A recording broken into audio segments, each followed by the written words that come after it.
नमस्कार प्यारे बच्चों, आज कक्षा 8 की ऑनलाइन कक्षा को तीसरा दिन जारी किया जा रहा है।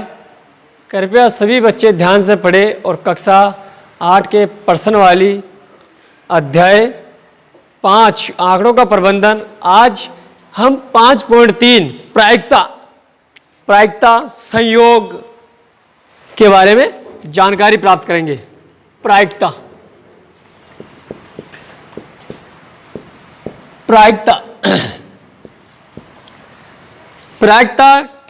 क्या होती है,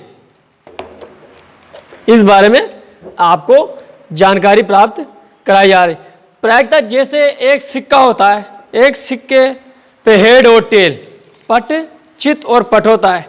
हेड और टेल, आप सिक्के को उछालोगे, हेड आया तो एक परिणाम और टेल आया तो दो परिणाम। इसी प्रकार प्रायिकता को कैसे समझाया जाता है। एक क्रिकेट मैच में सभी खिलाड़ियों द्वारा बैटिंग की गई। किस खिलाड़ी ने सबसे ज़्यादा रन बनाए, किसने सबसे ज़्यादा कम बनाए, किन खिलाड़ियों ने बराबर रन बनाए, इस प्रकार प्रायिकता निकाली जाती है। तो प्रायिकता को देखिए, एक सिक्का या एक पासा, एक पासे पर अंकित अंक 6 होते हैं। एक पासे पर अंकित 6 होते हैं। 1, 2, 3, 4, 5 और 6, ये 6 अंक पासे के ऊपर होते हैं। आपको जैसे आपने पासा उछाला तो पासे अंक आया ऊपर की तरफ 2, तो इसकी प्रायिकता ज्ञात करने के लिए दो तो अंक जो प्राप्त हुआ 2 ऊपर आएगा और परिणामों की संख्या, पासे में कुल कितने परिणाम होते हैं, 6, तो ये 6, तो ये 2 पासे द्वारा उछाला गए अंक 2 की प्रायिकता क्या है, 2/6। इसी प्रकार आपको कहा जाता है कि एक ताश की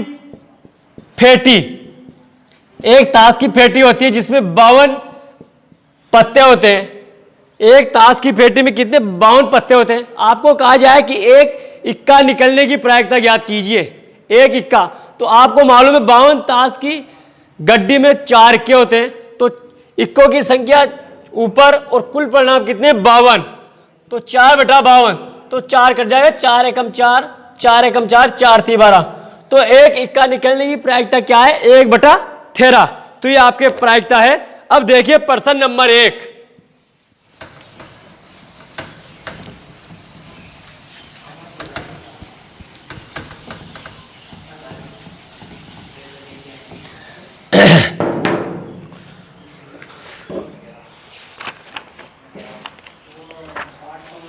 तो आपके प्रश्न नंबर 1 है,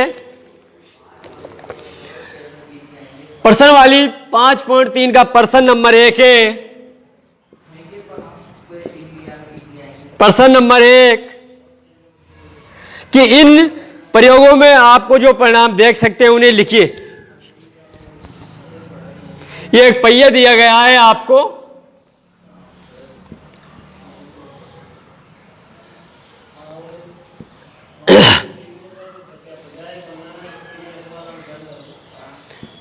AADCB, ये एक पहिया है। अब इसका पहला है कि पहिए को घुमाना, तो पहिए को घुमाओगे तो परिणाम कितने हैं, तो पहले प्रश्न का पहला उत्तर है A, B, C और D। ये पहिए घुमाने पर आपको परिणाम ये प्राप्त होंगे A, B, C, D। अब इसका दूसरा है B वाला कि दो सिक्कों को एक साथ उछालना, तो हेड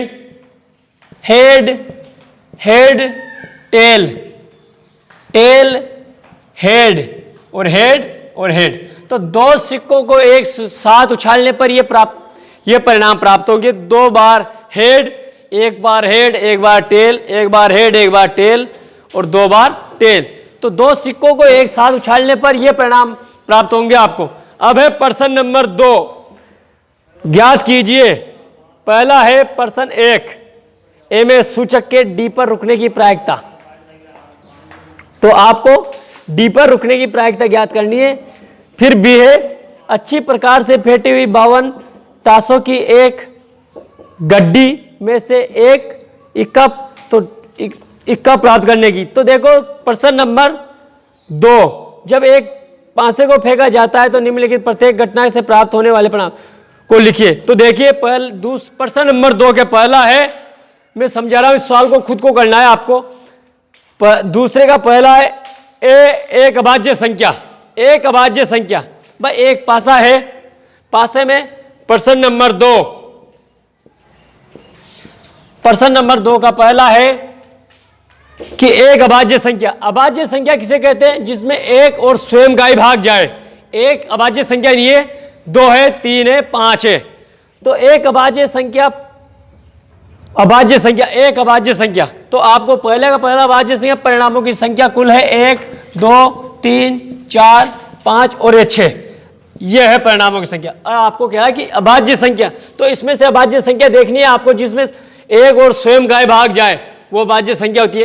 एक अभाज्य संख्या नहीं है, 2 है, एक और स्वयं का ही भाग जाए, 3 है और 5 है, ये अभाज्य संख्या है। तो पहले का आंसर है आपका 2 3 5।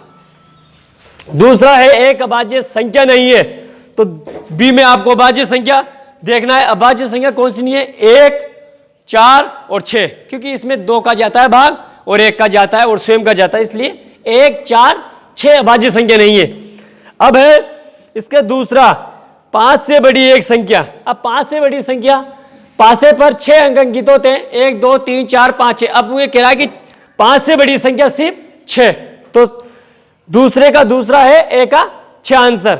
अब है 5 से बड़ी संख्या नहीं है, तो 5 से बड़ी संख्या नहीं है, 1 2 3 4 और 5, तो ये इसका आंसर है। अब है प्रश्न नंबर 3। प्रश्न नंबर 3 में संकेत दे रखा है आपको प्रश्न 1A में सूचक डी पर रुकने की प्रायिकता। तो डी पर रुकने की प्रायिकता, तो डी 1 और कुल परिणाम कितने 5, तो 1/5 इसका आंसर है। अब है बी तीसरे का अच्छी प्रकार से फेंटी हुई 52 ताशों की एक गड्डी में से एक इक्का निकालने की प्रायिकता।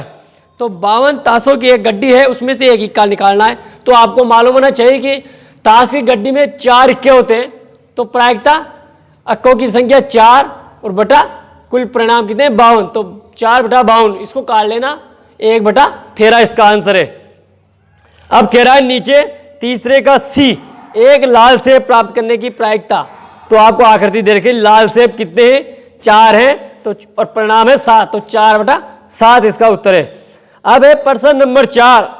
प्रत्येक पर्चियों पर 1 से 10 तक संख्याएं लिखी हुई है, एक पर्ची पर एक संख्या, उन्हें एक बॉक्स में रखकर अच्छी प्रकार से मिला दिया गया। बॉक्स के अंदर से बिना देखे एक पर्ची निकालनी जाती है, निम्नलिखित प्रायिकता है। अब एक बॉक्स में 10 पर्चियां लिख दी है, 1 2 3 4 5 6 7 8 9 10 नंबर अंकित कर दिए। आपको कह रहा है छोटे का पहला उत्तर है संख्या 6 प्राप्त करना है।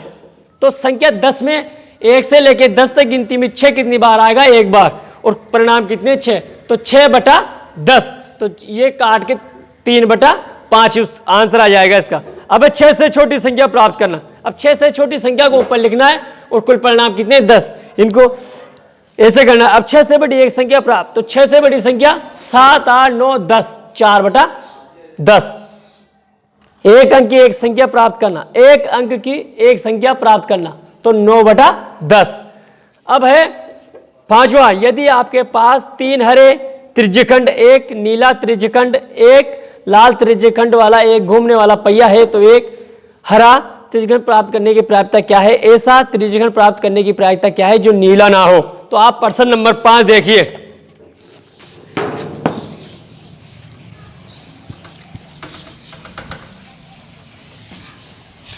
प्रश्न नंबर 5,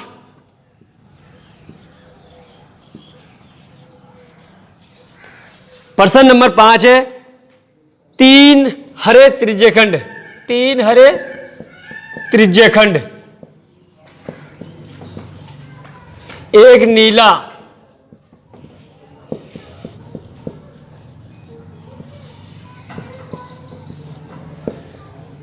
एक लाल,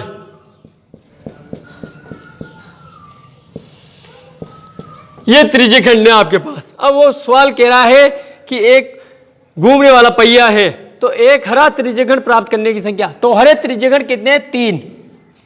तो हरे त्रिज्यखंड 3 और बटा कितने पूरे? 5। ये उसका उत्तर है।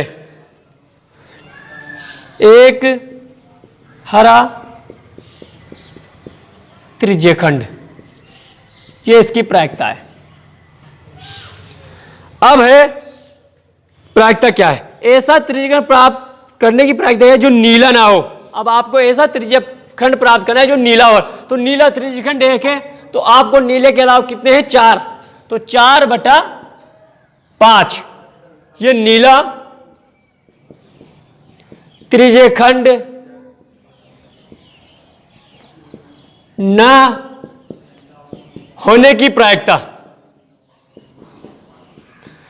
तो हरा नीला त्रिज्यखंड प्राप्त न होने की प्रायिकता क्या है? 4/5। यह आपके पर्सन वाली 5.3 पूरी हो चुकी है। अब आपको गृह कार्य बताया जा रहा है बोर्ड पे, इसको आपको फेर कॉपी में करना है। जो भी समझ में नहीं आता आपको उसको लिख के और फोटो खींच के व्हाट्सएप करना है। तो देखिए आपका गृह कार्य,